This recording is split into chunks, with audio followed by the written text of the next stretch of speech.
गतकाली थानारे एतला देथिले आजी candle rally करी ओम पाई न्याय मागिले सांगसाथी और ग्रामवासी। आंदपुर उपखंड घसीपुरा थाना शैलंक गाँवर युवक ओम प्रकाश सार आत्महत्या पछर रहस्य को खोजी बाहर करने सह दोषी विरोध में कार्यानुष्ठान पाई दाबी एबे जोर धरिछि। ओम को आत्महत्या पछरे तांकर प्रेमिकार हाथ रहिथिबा खोलाखोली अभियोग करिसेंती सांगसाथी और ग्रामवासी।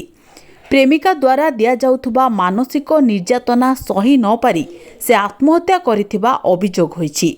चलित मास 5 तारिख रे ओम घर निकट हुडीठारे बेकरे रस्सी लगाई आत्महत्या करिथिला। तेबे एही समय रे से निज प्रेमिका को वीडियो कॉल करी आत्महत्यार लाइव वीडियो देखाइथिला, जहाकी स्क्रीन रेकॉर्डिंग होइथिबारु परवर्ती समय रे घटना को सामना को आसीथिला।